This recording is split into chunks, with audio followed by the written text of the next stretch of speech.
and welcome to Write. My name is Farrell D. Moore, and I'll be your host today as we explore the dragons of creative writing. Are you ready to take an entirely different look at the creative mindset with me? It involves a path seldom traveled by writers, except unconsciously, but it is a path that can lead to a heightened creative experience. If you're willing to come with me, I'll share with you how you can apply the 7 dragons of transformational alchemy to the writing process. It will differ somewhat from what you're used to reading about in standard creative writing texts, but I can guarantee you that this unique approach will be tremendously stimulating and yield impressive results if you attempt it with an open mind.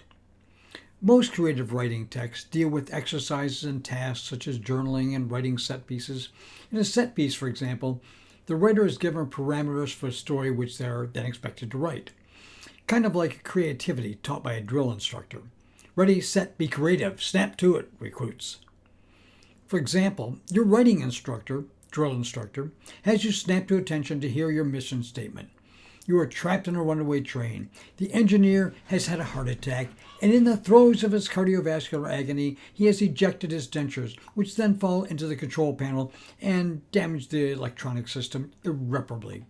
The train will crash and kill you and your fellow passengers if you don't do something.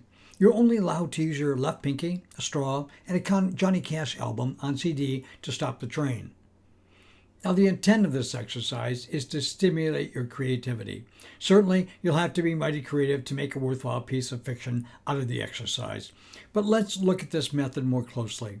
The exercise might draw on your creativity, but does it actually increase it? I would argue that it does not. Those with the necessary creativity will succeed in the challenge, while those without it will not. There is no evidence at all that these exercises do anything but ask the writer to apply their existing creative abilities. They will exercise a pre-existing capability. What we're considering today is instead how to increase that creative ability. Now, there is a mental modality that allows our creative abilities to be both tapped and increased. This is well known within the esoteric sciences. The challenge for a writer is to access that modality. We look at one approach to this in the 2 lessons of Hemingway's Chair. Now we'll dig deeper into transformational alchemy as a method taught by alchemist Dennis William Hoke that I believe can allow us to access our creative abilities and increase them. The human mind has many modalities. Have you ever wondered why one day you're creative and the next day you seem dullish? Are you in the mood sometimes and sometimes not? What's going on? Why are we not consistently creative? I contend it is because we concentrate on our writing and not the mind behind the writing. We worry too much about plot, setting, mood, dialogue, and characters, and too little about mastering our own minds. Let us become magicians, not tacticians. It is from our magical mind that the stories flow. Doesn't it make sense that we should think deeply about the source of these stories instead of spending all of our time on the stories themselves? If we gain some measure of control over our minds, the stories can then be brought forth at will. There's an old saying that one cannot make a silk purse from a sow's ear. This was before genetic manipulation, but let's go with the concept for a short while.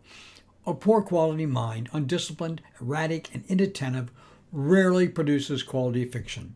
However, writers aim all their attention bullets at their stories. Why should we not also be instructed in how to gain control of our minds so that we can access our creative modalities?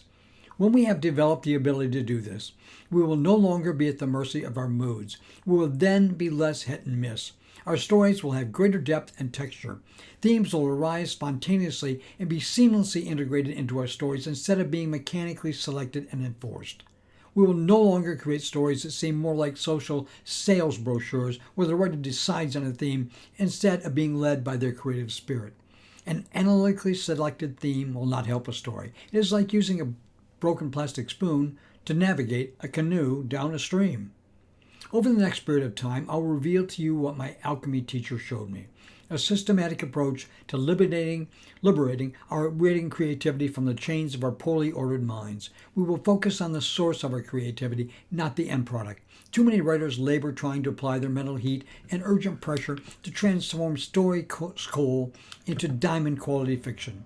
Our method will be to let our creative modality birth diamond stories that we will then use our practical minds to cut and polish. In William Dennis Hoke's Transformational Alchemy uses the 7 alchemical dragons to guide us through the 7 steps of this method. Imagine your mind as a cauldron when we use proven steps of chemical reaction to stir the elements of our minds. A dragon represents each step of the reaction, and they will be the focus of our learning experience. Their symbolism will show us how to successfully accomplish each step to move forward to the next until we finally complete the whole alchemical operation to create the Philosopher's Stone of writing. Here are the 7 steps of this process. Step 1, calcination. Step 2, dissolution. Step 3, separation. Step 4, conjunction. Step 5, fermentation. Step 6, distillation. And step 7, coagulation.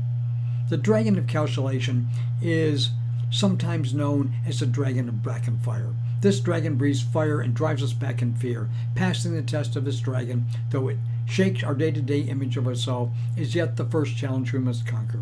I will tell you where to find this dragon and how to survive the inevitable confrontation. Don't bother trying to prepare for the ordeal. It won't help. Are you ready to face the dragon of blackened fire? Those of us brave enough to do so are committed to improving our creativity not by reworking our stories, but by reworking ourselves. What we discussed earlier was the need to deal with the source of our stories. There are too many books on the market that tell us how to write. We start down a different path tonight, at the end of which is an unforgiving and fierce dragon who will challenge not our stories, but we ourselves. We leave the comfort of our mental homes to begin a journey to discover the Philosopher's Stone of writing. What is this stone? It is a state of mind and being that allows our creativity the freedom to give forth compelling, vibrant tales of depth, scope, and passion. To discover this stone, we will journey a great distance along a winding, dangerous road that will, before long, lead through the uncivilized, wild, and dangerous landscape of our minds. It is a region where wild, uninhibited imagery soars and swoops with grace and ferocity through the ether of our consciousness. But there is a locked gate we must pass through to enter, and this gate is guarded by the dragon of calcination, known also as the dragon of blackened fire. Each of the 7 alchemical dragons has a purpose. You see, in the esoteric art of transformational alchemy, dragons are known as teachers, but they are most fearsome teachers. Their lessons are not for the faint of heart. The roaring flames exploding from the jaws and throat of the dragon of blackened fire will burn away your attachment to the mundane and the artificial to the trite facade of your everyday life. It is its raison d'etre, or reason for being. It lives to scorch your mental skin. If our minds survive, the dragon will allow us to pass. If not, we will return as a village idiot. The dragon of blackened fire guards the first gate to your creative self. This first gate is held shut by a massive and intricate lock. What is the nature of this lock that makes it strong enough to protect this first gate from the trivial explorations of fools and gawkers? It is a lock that we ourselves have forged. It is made from one of the strongest forces in the universe, ego. We are taught as writers that our experiences, our culture, our social network, and our family history are the very wellspring of our stories. They are not. Although we draw from them, they are hardly the creative mind. In many ways, they are the devil at whose feet we are shackled. This may be a shocking image to some, but consider, only please consider, the idea that the very things we are taught are the source of our creations, are in fact the shackles that restrict our creative flights. By creative flights, I mean those literary visions that allow us to see beyond ourselves to greater social issues, to the complex hopes and dreams, tragedies or triumphs of the human condition. So we are not discussing social mores or morals. We are not discussing good thoughts versus bad thoughts. We're discussing the freedom to imagine without boundaries, but with good and meaningful intent. We're told to write what we know. For most writers, this means that the scope of their writing is limited by the fact of themselves. But what do we know of our true selves? We cannot differentiate our personal identity from our true self. Because of this, our true selves are suppressed in the course of our writing. Whatever creative gifts our true selves offer are scarcely noticed through the filter of our personal history and identity. It is the life's purpose of the dragon of blackened fire to burn away the personal pretensions that blind us to our own creativity.